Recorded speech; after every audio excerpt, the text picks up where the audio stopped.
ಅಂತ ತಪ್ಪಿಗೆ ಇನ್ನು ಪ್ರಾಸಿಕ್ಯೂಷನ್ಗೆ ಸಾಕ್ಷಿಗಳನ್ನ ವಿಚಾರಿಸೋದಕ್ಕೆ ಕೋರ್ಟ್ ಅನುಮತಿ ನೀಡಿದೆ.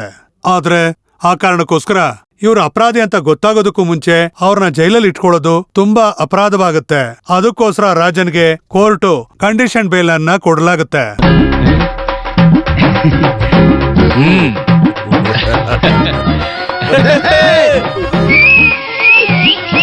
ಯಾರೋ ನೀನು? ನಾನ್ ಲಿಬಿ ಅವ್ರ ಎಳಿಯ. ಲಿಬಿ ಎಳಿಯ.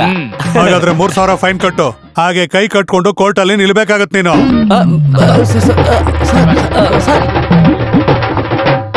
ಮತ್ತೆ ಇವಾಗ ಜಾಮೀನ್ ಮಾತ್ರ ಸಿಕ್ಕಿದೆ. ಹೊರಗಡೆ ಹೋಗ್ಬಿಟ್ಟು ಯಾವ ಗಲಾಟೆಲ್ಲೂ ಸಿಗಾಕೋಬೇಡ. ನಾನು ಆ ತರ ಕೆಲಸ ಎಲ್ಲ ನಿಲ್ಸ್ಬಿಟ್ಟಿದ್ದೀನಿ ಸರ್.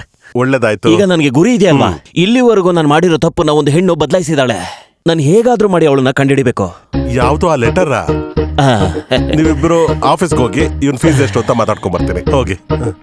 ಆ ಲೆಟರ್ ಇವಾಗ್ಲೂ ಬರ್ತಾ ಇದೆಯಾ? ಒಂದಿನ ಬಿಟ್ಟು ಒಂದಿನ ಬರ್ತಾನೆ ಇದೆ. ಇಲ್ಲಿವರೆಗೂ ಒಟ್ಟು 6 ಲೆಟರ್ ಇದೆ. ತುಂಬಾ ಚೆನ್ನಾಗಿದೆಯಲ್ಲ. ಅವ್ರ ಬಗ್ಗೆ ಏನಾದ್ರು ಡೀಟೇಲ್ಸ್ ಗೊತ್ತಾಯ್ತಾ? ಆ ಲೆಟರ್ಸ್ ನೆಲ್ಲ ನೋಡ್ತಾ ಇದ್ರೆ ಅವಳು ಆಗ್ಲೇ ಮದ್ವೆ ಆಗಿದೆ ಅಂತ ಅನಿಸ್ತಾ ಇದೆ. ಆದ್ರೂ ತೊಂದರೆ ಇಲ್ಲ ಸರ್, ನಾನು ಫ್ರೆಶ್ ಪೀಸ್ ಅಲ್ವಲ್ಲ. ಹೌದು. ಮತ್ತೆ ನೀನು ಅವಳ ಬಗ್ಗೆ ವಿಚಾರಿಸ್ಕೊಂಡು ಹಿಂದೆ ಸುತ್ತೋದು ಅವಳು ಗಂಡಂಗ್ ಗೊತ್ತಾದ್ರೆ ತೊಂದ್ರೆ ಆಗೋದಿಲ್ವಾ? ಏನ್ ತೊಂದ್ರೆ ಸರ್? ತೊಂದ್ರೆ ಕೊಟ್ರೆ ಅವನ್ನ ಸಾಯಿಸ್ಬಿಡ್ತೀನಿ. ಆಮೇಲೆ ಆ ಕೇಸ್ನ ನೀವ್ ಇದ್ದೀರಲ್ಲ ಸರ್, ನೋಡ್ಕೊಳ್ಳಿ. ನೀನ್ ಸೀರಿಯಸ್ ಆಗಿ ಹೇಳ್ತಿದ್ಯಾ? ಮತ್ತೆ ಇನ್ನೇನ್ ಮಾಡ್ಬೇಕು ಸರ್? ಅದು ನೀವೇ ಹೇಳಿ. ನೀನ್ ಇವಾಗ ಜಾಮೀನ್ ಮೇಲೆ ಹೊರಗಡೆ ಇದೆಯಾ? ಯಾವ ಗಲಾಟೆಲ್ಲೂ ಸಿಕ್ಕಾಕೋಬೇಡ. ನೀನ್ ಒಂದ್ ವೇಳೆ ಮೊದಲನೇ ಸಲ ಅವಳನ್ನ ನೋಡಿದಾಗ ನಿನಗೆ ಅಷ್ಟೊಂದ್ ಇಷ್ಟ ಆದ್ಲು ಅಂದ್ರೆ ಹೊರಗಡೆ ಕರ್ಕೊಂಡ್ ಬಾರೋ. ನಿನಗೆ ಡಿವೋರ್ಸ್ ನಾನ್ ಕೊಡಿಸ್ತೀನಿ. ಆ ತರನು ಒಂದು ರೂಟ್ ಇದೆಯಲ್ಲ? ಮಾಡ್ತೀನೇನೋ. ಅಯ್ಯೋ ಬುದ್ಧಿ ಇಲ್ಲ ನನಗೆ, ಆತರ ಯೋಚಿಸ್ಲೇ ಇಲ್ಲ. ನಾನು ಅವಳ ಕಂಡು ಹಿಡಿದು ಆ ಸೆಕೆಂಡ್ ನಲ್ಲಿ ಅವಳಿಗೆ ಫೋನ್ ಮಾಡ್ತೀನಿ. ಆಮೇಲೆ ಅವಳನ್ನ ಕರ್ಕೊಂಡ್ ಬಂದು ನಿಮ್ ಮುಂದೆನೆ ನಿಲ್ಲಿಸ್ತೀನಿ. ಮಿಕ್ಕಿದ ವಿಷಯನೆಲ್ಲ ನೀವೇ ನೋಡ್ಕೋಬೇಕು. ಓಕೆ. ಆದಷ್ಟು ಬೇಗ ಅವಳಿಗೆ ಅವಳ ಗಂಡನಿಂದ ಮುಕ್ತಿ ಸಿಕ್ಕು ನಿನ್ನ ಹೆಂಡತಿಯಾಗಿ ನಿನ್ ಜೊತೆ ಬಾಳ್ಲಿ ಅಂತ ನಾನು ಮನಸ್ಫೂರ್ತಿಯಾಗಿ ಹಾರೈಸ್ತಾ ಇದ್ದೀನಿ. Good luck sir. ಅಯ್ಯೋ, ತುಂಬಾ ವರ್ಷದಿಂದ ನನ್ನ ಮನ್ಸಲ್ಲಿದ್ದ ನೋವು ನಿಮ್ ಜೊತೆ ಮಾತಾಡೋ ಹಾಗೆ ಮಾಡ್ತು. ಅಷ್ಟು ಬೇಗ ತಪ್ಪಿಸ್ಕೊಂಡು ಹೋಗೋದಕ್ಕೆ ನಾನು ನಿಮ್ಮನ್ನು ಬಿಟ್ಬಿಡ್ತೀನ? ಅವಳ ಸುಂದರವಾದ ಕಣ್ಣನ್ನು ನೋಡೋದಕ್ಕಾಗ್ದೆ ಅವ್ನು ತಡವರಿಸ್ದ. ದೇವಿ ಮಾತಾಡ್ತಾನೇ ಇದ್ಲು. ಒಂದನ್ನ ಅರ್ಥ ಮಾಡ್ಕೊಳ್ಳಿ, ನಿಮ್ಮನ್ನ ಹದಬಸ್ತಲ್ಲಿಟ್ಕೊಳ್ಳೋದು ನಾನೇ. ನನ್ನ ಕೈಯಲ್ಲಿರೋ 5 ಬೆರಳುಗಳು ನಿಮ್ಮನ್ನ ನೋವಿಂದ ಕಟ್ಟು ಹಾಕಿದೆ. ನೀವು ತಪ್ಪಿಸ್ಕೊಳ್ಳೋದಕ್ಕಾಗೋದಿಲ್ಲ. ಯಾವುದೇ ಕಾರಣಕ್ಕೂ ನಾನು ಅದನ್ನ ಮಾಡೋದಿಲ್ಲ.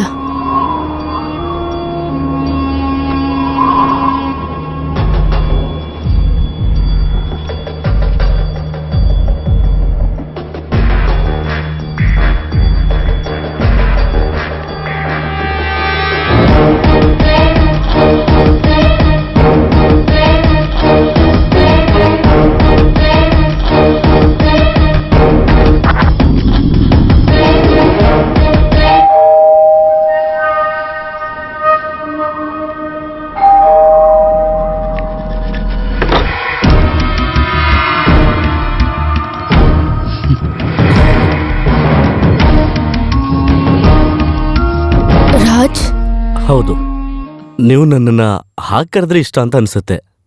ನಾನು ಒಳಗಡೆ ಬರ್ಬೋದಾ? ನಾನ್ ನಿಮ್ಮನ್ನ ಏನಕ್ಕೆ ಪರ್ಮಿಷನ್ ಕೇಳಬೇಕು? ನನ್ನ ಹಸ್ಬೆಂಡ್ ಮನೇಲಿಲ್ಲ. ಅದಕ್ಕೆ ನಾನು ನಿಮ್ಮನ್ನ ನೋಡಕ್ ಬಂದಿದ್ದು ತಾನೆ. ಅಲ್ಲ, ಮನೆಗೆ ಬಂದವ್ರನ್ನ ಕೂತ್ಕೊಳ್ಳಿ ಅಂತ ಹೇಳಲ್ವಾ? ರಾಜ್ ಪ್ಲೀಸ್, ಇಲ್ಲಿ ಯಾರು ಇಲ್ಲ, ದಯವಿಟ್ಟು ಹೊರಟೋಗಿ.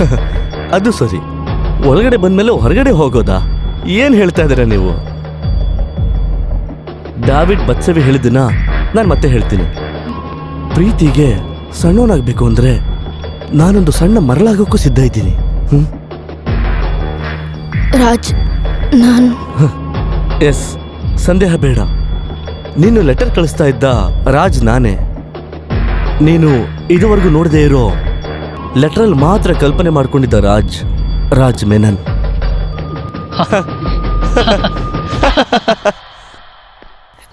ನಾನು ಒಪ್ಕೋತೀನಿ, ಆದ್ರೆ ಯಾವುದೇ ವಿಷಯ ಇಲ್ಲದೆ ನೀವಿಲ್ಲಿ ಬರಬಾರ್ದಾಗಿತ್ತು. ಇಲ್ಲಿ ಬನ್ನಿ ಅಂತ ನಾನು ಕರೆದ್ನಾ? ಇಲ್ವಲ್ಲ. ಪ್ಲೀಸ್, ನನ್ನ ಹಸ್ಬೆಂಡ್ ಬರೋದ್ರೊಳಗೆ ನೀವಿಲ್ಲಿಂದ ಹೊರಟೋಗಿ ಪ್ಲೀಸ್. ಅಯ್ಯೋ, ಮನೋಜ್ ಬಂದ್ರು. ಹೋಗು ಬಾಗಿಲು ತೆಗಿ. Bhavana. Raj please please please, ಬೇಡ್ಕೊಳ್ಳೋದೇನ್ ಬೇಡ, ಏನೂ ಆಗೋದಿಲ್ಲ. ಭಾವನಾ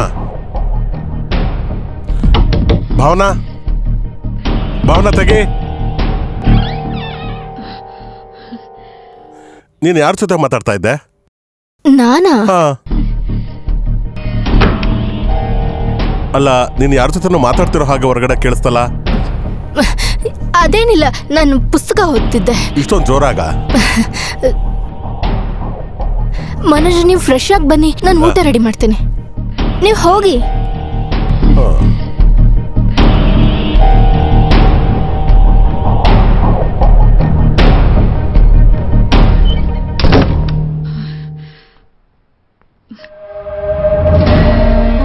ಮಾಯಾ, ರಾಜ್, ರಾಜ್, ದಯವಿಟ್ಟು ಹೊರಟೋಗು. ಬೇಕಂದ್ರೆ ನಿನ್ ಕಾಲ್ ಹಿಡ್ಕೋತೀನಿ. ಹೊರಟೋಗು, ನನ್ನ ಜೀವನ ಹಾಳು ಮಾಡಬೇಡ ರಾಜ್. ಹೇ, ನೀ ಯಾಕೆ ಬೇಡ್ಕೊಳ್ತಿದ್ದೀಯಾ? ನಿನ್ನ ಹಸ್ಬೆಂಡ್ ಜೊತೆ ನಾನು ಮಾತಾಡ್ತೀನಿ. ನೋ ಸರಿ? No Raj, please. ಮನೋಜ್ಗೆ ಇದ್ರ ಬಗ್ಗೆ ಗೊತ್ತಿಲ್ಲ. ಪ್ಲೀಸ್ ರಾಜ್, ನನ್ನ ಮೇಲೆ ಸ್ವಲ್ಪನಾದ್ರೂ ಪ್ರೀತಿ ಇದ್ರೆ ನೀವು ಇಲ್ಲಿಂದ ಹೊರಟೋಗಿ ಪ್ಲೀಸ್. ನೀವು ಯಾವಾಗ್ಲೂ ನನ್ನ ಮನ್ಸಲ್ಲೇ ಇರ್ತೀರಾ. ನೀವು ದಯವಿಟ್ಟು ಹೊರಟೋಗಿ. ಸರಿ, ನಾನು ಇವಾಗ ಹೋಗ್ತೀನಿ, ಆದ್ರೆ ಮತ್ತೆ ಬರ್ತೀನಿ. ಯಾಕಂದ್ರೆ ನನ್ನ ಮನಸ್ಸಿಂದ ನಿನ್ ಮರೆಯೋದಕ್ಕಾಗಲ್ಲ. ನೋ ರಾಜ್, ನೋ ರಾಜ್, ಬೇಡ please. Okay okay, I can understand your situation. ನಾನು ಮತ್ತೆ ಬರ್ತೀನಿ.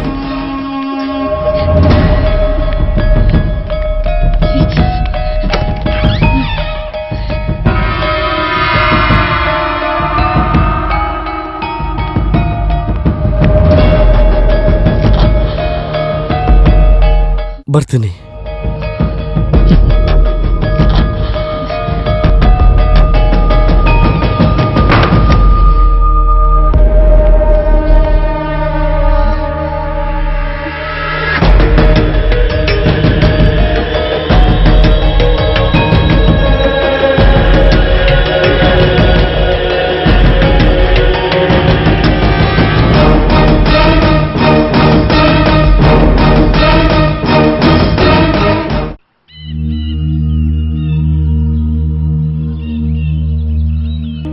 ಜೀವನದಲ್ಲಿ ಸಂಸಾರ ಮಾಡೋದು ಅಷ್ಟೊಂದು ಕಷ್ಟವಾದ ವಿಷಯ ಅಲ್ಲ. ಒಬ್ರೇ ಮಾತಾಡ್ಕೊಳ್ಳೋದು ಅಂತ ಸಮಸ್ಯೆ ಅಲ್ಲ. ಕೆಲವು ಸಮಯ ನಾವು ಹಾಗೆ ಮಾಡ್ತೀವಲ್ವಾ? ಆದ್ರೆ ಪಕ್ಕದಲ್ಲಿ ಯಾರೋ ನಿಂತಿರೋ ಹಾಗೆ ಬಿಹೇವ್ ಮಾಡುವಾಗ ಅವಳು ಹೇಳೋದೆಲ್ಲಾನು ನಮ್ ಯಾರ ಕಣ್ಣಿಗೂ ಕಾಣದೇ ಇರೋ ಹಾಗೆ ಬೇರೆ ಯಾರೋ ಪ್ರಶ್ನೆಗೆ ಉತ್ತರ ಕೊಡೋ ಹಾಗಿದ್ರೆ ಹೇಗೆ? ಸತ್ಯವಾಗ್ಲು ಡಾಕ್ಟರ್, ಆ ಸಮಯದಲ್ಲಿ ಹೇಗಿತ್ತು ಅಂದ್ರೆ ಒಂದ್ ರೀತಿ ಮೌನ ಆಕ್ಟ್ ಮಾಡೋ ತರ ಇತ್ತು ಭಾವನಾಳ ಪರಿಸ್ಥಿತಿ. ಅದನ್ನ ಬಿಟ್ರೆ ತುಂಬಾ ಸಾಧಾರಣವಾಗಿತ್ತು. ಅಂತ ಒಂದ್ ವಿಷಯ ನಡೆದೇ ಇಲ್ವೇನೋ ಅನ್ನೋ ಹಾಗಿದ್ಲು. ಒಂದ್ಸಲ ಅವಳಿಗೆ ಗೊತ್ತಿಲ್ದಿರೋ ಹಾಗೆ ಡಾಕ್ಟರ್ ಹತ್ರ ಕರ್ಕೊಂಡೋಗಿದ್ದೆ. ಆದ್ರೆ ಡಾಕ್ಟರ್ ಮುಂದೆ ಅವಳನ್ನ ಟ್ರೀಟ್ ಮಾಡ್ತಿರೋದು ಅಂತ ಗೊತ್ತಾದಾಗ ಅವಳು ತುಂಬಾ ಕೋಪ ಮಾಡ್ಕೊಂಡು ಹೊರಟ್ಬಿಟ್ಲು. ನಿಮ್ಮಿಬ್ಬರ ಫಿಸಿಕಲ್ ರಿಲೇಶನ್ಶಿಪ್ ಹೇಗಿದೆ? ಎಷ್ಟು ತಿಂಗಳಾಯ್ತು? ಮಗಳು ಸತ್ತು ಹೋದ್ಮೇಲೆ. ಅದಾದ್ಮೇಲೆ ನಿಮ್ ಮಿಸ್ಸಸ್ ಯಾವಾಗ್ಲೂ ಹೇಗಿದಾರ? ಇಲ್ಲ ಡಾಕ್ಟರ್, ಮೊದ್ಲೆಲ್ಲ ಅವಳು ಯಾರ ಜೊತೆಗೂ ಮಾತಾಡ್ತಿರ್ಲಿಲ್ಲ. ಮತ್ತೆ ಯಾವಾಗ್ಲಾದ್ರೂ ಫೋನಲ್ಲಿ ಮಾತಾಡ್ತಿದ್ದಿದ್ದು ಅವಳು ಬೆಸ್ಟ್ ಫ್ರೆಂಡ್ ಜೊತೆ ಮಾತ್ರ. ಅವಾಗ ಮಾತ್ರ ನಾನು ಅವಳನ್ನ ಸ್ವಲ್ಪನಾದ್ರೂ ಸಂತೋಷವಾಗಿ ನೋಡ್ತಿದ್ದಿದ್ದು. ಹೋಗ್ತಾ ಹೋಗ್ತಾ ಆ ಕಾಲು ಬರ್ದೇ ಹೋಯ್ತು. Okay, let's sea.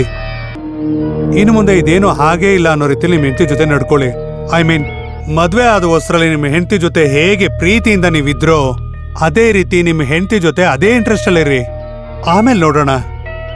ಆದಷ್ಟು ಬೇಗ ನಾವು ಮೂವರು ಮೀಟ್ ಮಾಡೋದಕ್ಕೆ ಒಂದು ಸಮಯನ ಫಿಕ್ಸ್ ಮಾಡಿ. ಒಬ್ಬ ಡಾಕ್ಟರ್ ಆಗೇ ಇಲ್ಲ, ಒಬ್ಬ ಫ್ರೆಂಡ್ ರೀತಿಲಿ.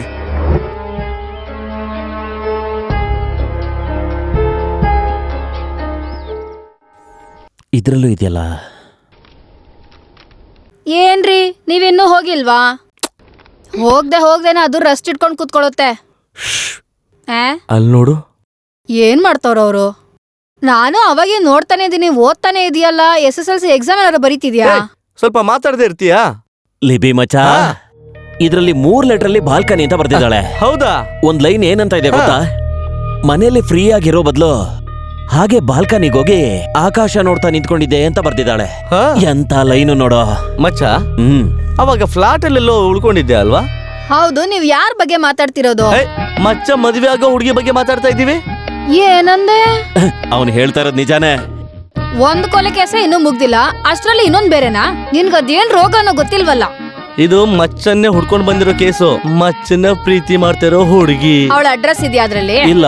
ಮತ್ತ ಅದ್ ಹೆಂಗೆ ಏಮಾರ್ಸ್ದೇ ಇರ್ಬೋದು? ಅದು ಭಯದಲ್ಲಿ ಬರಿದೇ ಇರ್ಬೋದು. ಆ ಅಡ್ರೆಸ್ ಅನ್ನ ಇವರು ಹುಡ್ಕೊಂಡು ಹೋದ್ರೆ ಗಂಡನ ಹತ್ರ ಮಚ್ಚ ಸಿಕ್ಕಾಕೊಳ್ಳಲ್ವಾ? ನೀನ್ ಹೋಗೋ.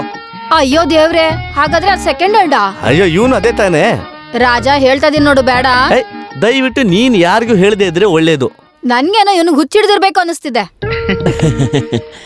ನಿಮಗ್ ಗೊತ್ತಾ, ಕೆಲವು ಸಮಯದಲ್ಲಿ ನಾನು ಹುಚ್ಚಿಯಾಗಿ ಕೆಲವು ಸಮಯದಲ್ಲಿ ಹುಷಾರಾಗಿರ್ತೀನಿ. ನಿಜಾನೇ, ಪ್ರೀತಿ ಕೆಲವು ಸಮಯದಲ್ಲಿ ನಮ್ಗೆ ಹಾಗೆ ಬದಲಾಯಿಸುತ್ತೆ.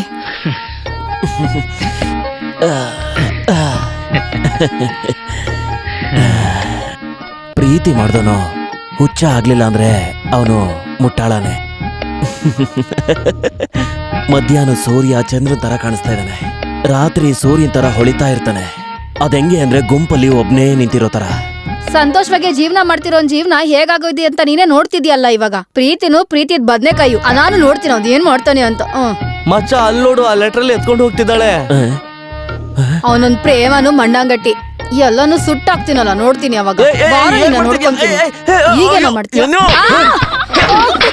ಯಾಕೆ ಬೆಂಕಿಗೆಲ್ಲ ಹಾಕ್ಬಿಟ್ಟೆ? ನೀನ್ ಎದ್ದೋಗಿ ಒಳಗಡೆ ಹೋಗು ಅಂತ ಹೇಳ್ತಾ ಇದೀನಿ ತಾನೆ. ಯಾರ್ ರಾಜಣ್ಣ? ಇವನೇನೆ. ನೀನ್ಯಾರು? ಅಯ್ಯೋ, ಹಾಳು ಮಾಡ್ಬಿಟ್ಲೆ ಎಲ್ಲ. ಏನಂತ ಹೇಳು. ಒಂದ್ ಲೆಟರ್ ಇದೆ, ಕೊಡಿಲಿ. ಮಚ್ಚ, ನಿನಗ್ ಬಂದಿರೋ ಲೆಟರ್ ಇದು. ಅವಳೇ ಅನ್ಸುತ್ತೆ. ನೋಡು.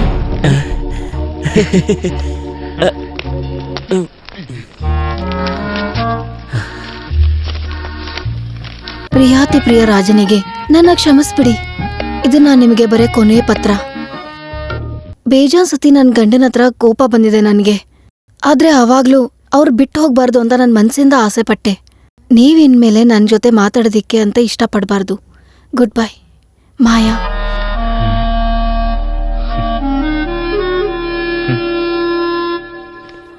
ಇದರಲ್ಲಿ ಬರೆದಿರುವಂತಹ ನೀನು ನನ್ನನ್ನು ಕಾಣಬೇಕು ಅಂತ ನೋಡಿ ಸರ್, ಈ ತರ ಲೆಟರ್ ಬರ್ತಿದ್ದಾಳೆ ಅಂದ್ರೆ ಅದಕ್ಕೊಂದು ಕಾರಣ ಇರ್ಲೇಬೇಕಲ್ವಾ? ಸರ್, ನೀವು ದೊಡ್ಡ ಲಾಯರ್ ತಾನೆ, ಇದಕ್ಕೊಂದು ಉತ್ತರ ಕೊಡಿ. ಅದೇನಂದ್ರೆ, ನೀವು ಯೋಚನೆ ಮಾಡೋ ಕಷ್ಟ ಎಲ್ಲ ತಗೋಬೇಡಿ, ಅದನ್ನ ನಾನೇ ಹೇಳ್ತೀನಿ. ಇದ್ರ ಹಿಂದೆ ಒಬ್ಬ ವ್ಯಕ್ತಿ ಇದ್ದಾನೆ. ಯಾರು? ಬೇರೆ ಇನ್ಯಾರೋ, ಆ ಪರದೇಶಿ ಅವಳ ಗಂಡ. ಹಾಗಂತ ಲೆಟರ್ ಇದೆಯಾ? ಅಯ್ಯೋ, ಇದು ಗೊತ್ತಿರೋ ವಿಷಯನೇ ಅಲ್ವಾ ಸರ್? ಇದೆಲ್ಲ ಕಂಡಿಡಿಯೋದಕ್ಕೆ ನನ್ನ ಹತ್ರ ಒಳ್ಳೆ ತಲೆ ಇದೆ. ಪ್ರೀತಿ, ಪ್ರೇಮ, ಪ್ರಣಯ ಅಂತ ಲೆಟರ್ ಬರಿತಾ ಇದ್ದೆ ಹೆಂಗ್ಸು. ಈಗ ಆಗಲ್ಲ, ಗೀಗಲ್ಲ, ಮಣ್ಣು ಮಸಿ ಅಂತ ಬರಿತಾ ಇದ್ರೆ ಇದ್ರ ಹಿಂದೆ ಅವನಲ್ದೇನೆ ಇನ್ಯಾರು ಇರ್ತಾನೆ? ಅವನು ನಾನು ಕೊಂದ್ಬಿಡ್ತೀನಿ ಸರ್. ಆ ಕೇಸ್ನ ನೀವೇ ಹ್ಯಾಂಡ್ಲ್ ಮಾಡ್ಬೇಕು ಸರ್. ನೀವೇನ್ ಸರ್ ನಗ್ತಾನೆ ಇದ್ದೀರಾ? ನಾನ್ ಸೀರಿಯಸ್ ಆಗಿ ಹೇಳ್ತಾ ಇದ್ದೀನಿ. ಆ ಮನುಷ್ಯನ್ಗೂ ಅವಳಿಗೂ ಮ್ಯಾಚ್ ಆಗಲ್ಲ ಸರ್. ಅದು ನಿನ್ಗೆ ಗೊತ್ತು? ಅದು ಅವಳು ಪತ್ರ ಬರಿತಿದ್ಲಲ್ಲ, ಅದ್ರಲ್ಲೇ ನನ್ಗೆ ಗೊತ್ತಾಯ್ತು. ಆ ಹುಡುಗಿ ಒಳ್ಳೊಳ್ಳೆ ಬುಕ್ಸ್ ಎಲ್ಲ ಓದೋಂತ ಹುಡುಗಿ ಸರ್. ಯಾಕೆ ಅಂದ್ರೆ ಅವಳು ಬರ್ದಿರೋ ಲೆಟರಲ್ಲೆಲ್ಲ ಒಳ್ಳೆ ಕವಿತೆಗಳು ಬರ್ದಂಗ್ ಬರ್ದಿದ್ದಾಳೆ. ಅವಳು ಈ ತರ ಬುದ್ಧಿಶಾಲಿ ಆಗೋದಿಕ್ಕೆ ಕಾರಣ ಅವ್ರ ತಾತ ಅಂತೆ. ಅವರು ಸಾಮಾನ್ಯವಾದ ವ್ಯಕ್ತಿ ಅಲ್ಲ, ತುಂಬಾ ದೊಡ್ಡ ಮನುಷ್ಯ. ಅವರು ಸತ್ತೋಗೋ ಟೈಮಲ್ಲಿ ಆ ಬುಕ್ಸ್ನೆಲ್ಲ ಈ ಹುಡುಗಿ ಕೊಟ್ರಂತೆ. ಅವಳು ಆ ಬುಕ್ಸ್ನೆಲ್ಲ ಇಟ್ಕೊಳ್ಳೋದಿಕ್ಕೆ ಫ್ಲಾಟ್ ನಲ್ಲಿ ಸಪರೇಟ್ ರೂಮ್ನೇ ಇಟ್ಕೊಂಡಿದ್ದಾಳಂತೆ. ಛೇ, ಅವಳು ಗಂಡ ಆಫೀಸು, ರಿಯಲ್ ಎಸ್ಟೇಟ್ ಅಂತ ಅವಳನ್ನ ಟಚ್ಚೇ ಮಾಡಲ್ವಂತೆ. ಹೇಳಿ ಕೇಳಿ ನಾನೊಬ್ಬ ರೌಡಿ ಸಾರ್. ನನ್ನಂತವನ್ ಮೇಲೆ ಅವಳಿಗೆ ಪ್ರೀತಿ ಹುಟ್ಟಿದೆ ಅಂದ್ರೆ ಅವಳ ಗಂಡನ ಮೇಲೆ ಅವಳಿಗೆ ಎಷ್ಟು ಜಿಗುಪ್ಸಿದೆ ಅಂತ ನೀವೇ ಯೋಚನೆ ಮಾಡಿ ಸರ್. ಅವನಿಗೆ ಅವಳ ಮೇಲೆ ಸ್ವಲ್ಪನೂ ಪ್ರೀತಿನೇ ಇಲ್ಲ. ಅವ್ರಿಗೆ ಇದ್ದದ್ದು ಒಂದೇ ಒಂದ್ ಮಗು ಸಾಯೋದಕ್ಕೂ ಕಾರಣ ಅವನೇ ಸರ್. ನೀನ್ ಹೇಗೆ ಅವಳಿಗೆ ಗೊತ್ತು? ಅದು ಒಂದ್ ಸಸ್ಪೆನ್ಸು, ಅದನ್ನ ಮೀಟ್ ಮಾಡ್ದಾಗ ಹೇಳ್ತೀನಿ ಅಂತ ಹೇಳಿದ್ಲು ಸರ್. ಇಲ್ಲಿವರೆಗೂ ಬರ್ದಿದ್ದ 6 ಲೆಟ್ರಲ್ಲಿ ನಿನ್ನ ಕಂಡ್ರೆ ತುಂಬಾ ಪ್ರೀತಿ ಅಂತ ಹೇಳ್ತಾ ಇದ್ದವಳು ಈ ಲೆಟ್ರಲ್ಲಿ ನೀನ್ ಯಾರು ಗೊತ್ತೇ ಇಲ್ಲ ಅಂತ ಬರ್ದಿದ್ದಾಳೆ ಅಂದ್ರೆ ಇದಕ್ಕೆ ಕಾರಣ ಅವಳ ಗಂಡನೇ ಅಲ್ವಾ ಸರ್? ನಿಮ್ ಹತ್ರ ಒಂದ್ ಮಾತಾಡ್ತೀನಿ ಸರ್. ಅವಳ ಬಗ್ಗೆ ಒಂದೇ ಒಂದ್ ಮಾತಾಡಿದ್ರು ಅವನ್ನ ನಾನು ಕೊಲೆ ಮಾಡಿ ಅವಳನ್ನ ನಾನು ಮದ್ವೆ ಆಗ್ತೀನಿ. ಅವಳಿಗೋಸ್ಕರ ನಾನು ಒಳ್ಳೆ ಮನುಷ್ಯ ಆಗಿದ್ದೀನಿ ಸರ್. ಇನ್ಮೇಲೆ ಈ ತರ ಎಲ್ಲ ಮಾಡಲ್ಲ ಸರ್. ಅಲ್ಲಿ ತನಕ ಈ ಲೆಟರ್ ನನ್ನ ಹತ್ರ ಇದ್ರೆ ನಿಂಗೇನೋ ತೊಂದರೆ ಇಲ್ವಲ್ಲ? ಅಯ್ಯೋ ಕೊಡಿ ಸರ್, ನನ್ಗಿರೋ ಒಂದೇ ಒಂದು ಆಧಾರ ಅಂದ್ರೆ ಈ ಲೆಟ್ರೆ. ಮಿಕ್ಕಿದ ಲೆಟ್ರನ್ನೆಲ್ಲ ನಾನು ತಂಗಿ ಸುಟ್ಟಾಕ್ಬಿಟ್ಲು. ಕೊಡಿ ಸರ್. ನಾನು ನಿನ್ನ ವಕೀಲ ಅಲ್ವಾ? ಅಯ್ಯೋ ಕೊಡಿ ಸರ್, ಕೊಡಿ. ನೀನ್ ನಾಳೆ ಬೆಳಗ್ಗೆ ಆಫೀಸಿಗೆ ಬಾ, ಅವಾಗ ನಾವು ಈ ಪತ್ರಕ್ಕೊಂದು ಪರಿಹಾರ ಹುಡ್ಕೋಣ. ನಿಜವಾಗ್ಲೂ ಸರ್? ನಿಜವಾಗ್ಲೂ. ಹೋಗು ಹೋಗು. ಸರಿ ಸರ್.